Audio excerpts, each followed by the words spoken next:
Conceptual question 3 देखें। कह रहा है स्टूडेंट है एक डिफरेंट, इसकी मतलब स्टेटमेंट मैं पढ़ नहीं रहा, मैं आपको समझा रहा हूँ। कह रहा है कि एक स्टूडेंट है वो डिफरेंट मैसेज के साथ सिंपल पेंडुलम का एक्सपेरिमेंट कर रहा है। मीन्स फर्स्ट टाइम वो एक स्मॉल मैथ्स ले रहा है और सेकंड टाइम एक लार्ज मैथ्स ले रहा है। ठीक है, दोनों डिफरेंट मैसेज के साथ सेम पेंडुलम उसका टाइम पीरियड फाइंड करने की कोशिश कर रहा है। वो कह रहा है बताएं, अच्छा इसमें ये चीज़ माइंड में रखें, उसकी लेंथ सेम है, सिर्फ मैथ्स को चेंज कर रहे हैं, ग्रेविटी भी सेम है, लेंथ भी चेंज है, सेम है पेंडुलम की, लेकिन मैथ्स को चेंज कर रहा है। यानी फर्स्ट टाइम वो स्मॉल बॉब ले रहा है, सेकंड टाइम थोड़ा सा उससे लार्ज क्वांटिटी वाला बॉब ले रहा है। दोनों डिफरेंट मैसेज हैं। अब मैसेज जब डिफरेंट है, वो डिफरेंट मैसेज के ऊपर परफॉर्म करना चाह रहा है, उसका एक्सपेरिमेंट और टाइम पीरियड फाइंड करना चाह रहा है। अब क्वेश्चन में पूछा ये गया है कि क्या हम उस स्टूडेंट के इस एक्सपेरिमेंट से क्या ऐसा हो सकता है उसके टाइम पीरियड में कोई चेंज आ जाए? बिल्कुल भी चेंज नहीं आएगा। क्यों? क्योंकि time period of simple pendulum does not depends on maths. ठीक है, टाइम पीरियड है जो सिंपल पेंडुलम को मैथ्स पे डिपेंड नहीं करता, एम्पलीट्यूड पे डिपेंड नहीं करता। दो फैक्टर्स पे कभी भी डिपेंड नहीं करेगा सिंपल पेंडुलम का जो टाइम पीरियड है, मैथ्स पे नहीं करेगा और एम्पलीट्यूड पे नहीं करेगा। यानी कितनी हाइट से उसको आप रिलीज़ कर रहे हैं या कितनी कम हाइट से उसको रिलीज़ कर रहे हैं, ये डिपेंड नहीं करता उसके टाइम पीरियड के साथ। टाइम पीरियड किन किन फैक्टर्स पे डिपेंड करता है? ये दो ही फैक्टर्स हैं इसके, लेंथ पे डिपेंड करेगा और ग्रेविटी पे डिपेंड करेगा बस। तो चाहे आप बड़ा मैथ्स लें या स्मॉल मैथ्स लें या सेम मैथ्स लें, तो इससे कोई फ़र्क नहीं पड़ना उसके टाइम पीरियड में, अगर आपने उसकी लेंथ और ग्रेविटी को सेम रखा है।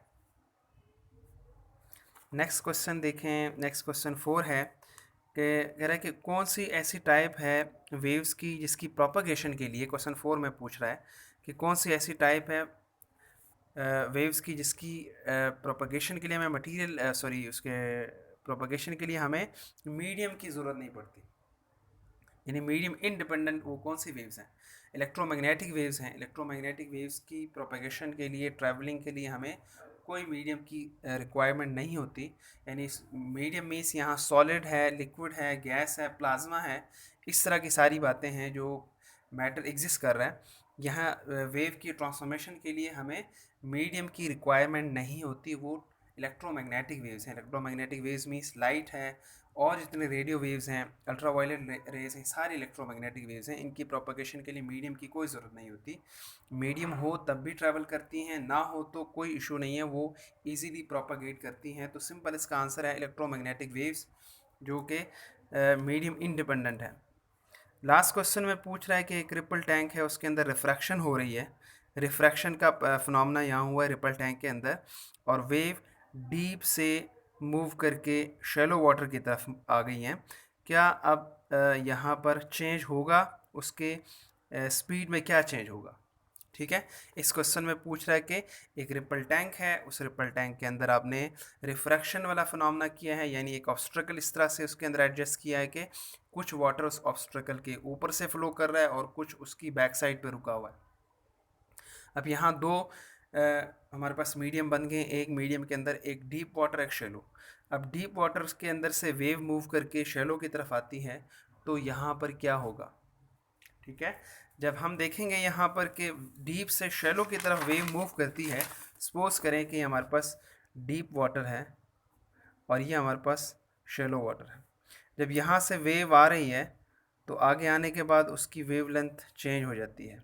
ठीक है, शैलो वाटर के अंदर आने के बाद वाटर की जो वेव है, वेव लेंथ है, वो स्मॉल हो जाती है।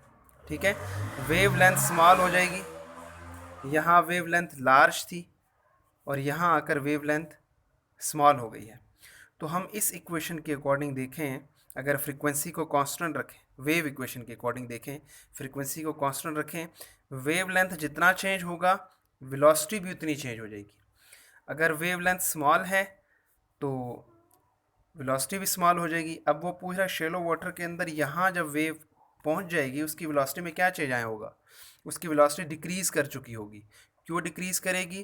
क्योंकि वेव लेंथ डिपेंड करता है वेव वेलोसिटी के साथ। अगर हम फ्रीक्वेंसी को कांस्टेंट रखें, हमने फ्रीक्वेंसी को कांस्टेंट रखा और वेव लेंथ को देखा कि जब शैलो वाटर में वेव इंटर हो रही है उसका वेव लेंथ डिक्रीज़ हो रहा है और